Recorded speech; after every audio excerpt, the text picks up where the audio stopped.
Hello friends, ನಮಸ್ತೆ ಎಲ್ಲರಿಗೂ. Welcome back to my channel. ನಾನಿವತ್ತು ಮತ್ತಿ ಮೀನು ಸಾಂಬಾರು ಮಾಡ್ತಿದ್ದೀನಿ. ಮತ್ತಿ ಮೀನು ಅಥವಾ ಬೂತಾಯಿ ಮೀನು ಎರಡೂ ಕೂಡ ಒಂದೇ.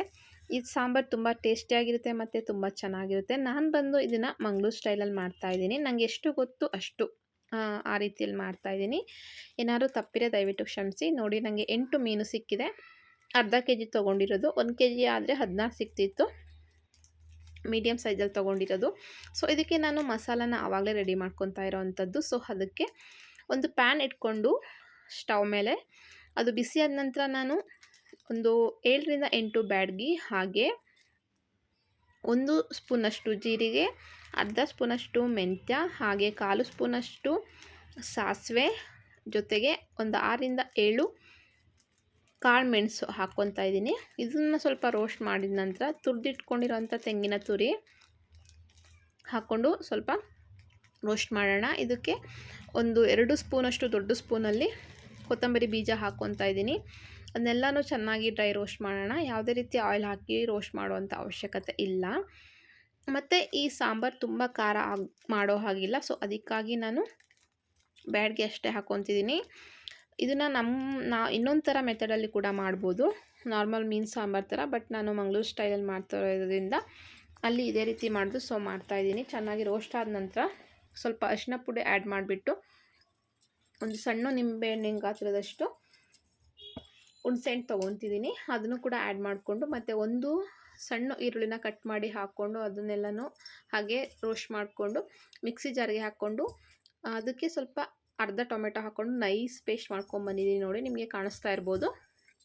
ಆ ಪೇಸ್ಟ್ನ ಇವಾಗ ಒಂದು ಪಾತ್ರೆ ಇಟ್ಟು ಪಾತ್ರೆ ಬಿಸಿಯಾದ ನಂತರ ಆಯಿಲ್ ಆಯಿಲ್ಗೆ ಹಾಕ್ಕೊಂಡು ಆಯಿಲ್ ಬಿಸಿಯಾದ ನಂತರ ನಾವು ಏನು ಪೇಸ್ಟ್ ಮಾಡ್ಕೊಂಬಂದಿದ್ದೀವಿ ಅದನ್ನು ಹಾಕ್ಕೊಳ್ಳೋಣ. ಜೊತೆಗೆ ಮಿಕ್ಸಿ ಜಾರ್ ಕೂಡ ತೊಳೆದಿರೋಂಥ ನೀರು ಹಾಕ್ಕೊಂಡು ಉಪ್ಪು ಹಾಕ್ಕೊಂಡು ಚೆನ್ನಾಗಿ ಕುದಿಸ್ಕೊಬೇಕು. ಈ ಮೀನು ತಿನ್ನೋದ್ರಿಂದ ತುಂಬ ಹೆಲ್ತ್ ಬೆನಿಫಿಟ್ಸ್ ಇದೆ, ಆಯಿತಾ. ಏನಂತ ಹೇಳಿದರೆ, ನೀವು ನೋಡ್ಬೋದು ಕೋಸ್ಟಲ್ ಕರ್ನಾಟಕ ಅಥವಾ ಕೇರಳಿಯನ್ಸ್ದೆಲ್ಲ ಸ್ಕಿನ್ ಹೇಗಿರುತ್ತೆ ಮತ್ತು ಹೇರ್ ಕೂಡ ತುಂಬ ಚೆನ್ನಾಗಿರುತ್ತೆ. ಮತ್ತು ಇನ್ಸುಲಿನ್ ಲೆವೆಲ್ನ ರೆಡ್ಯೂಸ್ ಮಾಡುತ್ತಂತೆ. ಸೊ ನನಗೆ ಸ್ವಲ್ಪ ಗೊತ್ತಿರೋದನ್ನ ನಿಮಗೆ ಹೇಳ್ತಿದ್ದೀನಿ. ಇನ್ ಕೇಸ್ ಏನಾದ್ರು ತಪ್ಪಾದರೆ ದಯವಿಟ್ಟು ಕ್ಷಮಿಸ್ಬಿಡಿ. ಹಾಗೆ ಯಾರು ಹೊಸದಾಗಿ ವಿಡಿಯೋ ನೋಡ್ತಿದ್ರೆ ದಯವಿಟ್ಟು ಸಬ್ಸ್ಕ್ರೈಬ್ ಮಾಡಿ, ಶೇರ್ ಮಾಡಿ, ಲೈಕ್ ಮಾಡಿ.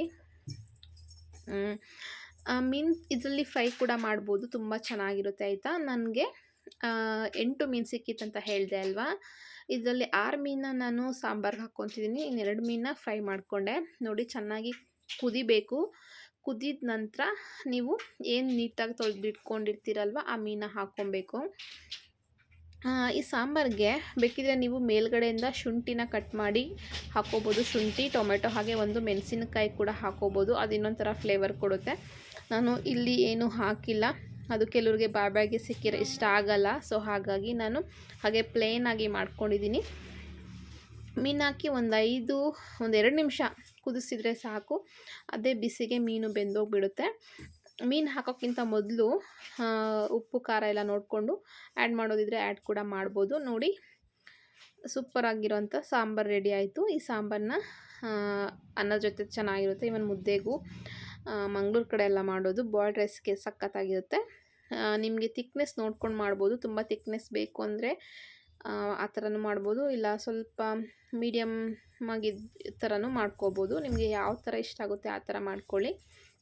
ಒಟ್ಟಿನಲ್ಲಿ ಸಾಂಬಾರು ತುಂಬ ಚೆನ್ನಾಗಿತ್ತು. ಅದ್ರ ಫ್ಲೇವರೇ ಒಂದು. ಮೀನು ಸಾಂಬಾರು ಮಾಡಿದರೆ ಮನೆ ತುಂಬ ಘಮ ಘಮ ಅಂತ ಇರುತ್ತಲ್ವ. Thank you for watching.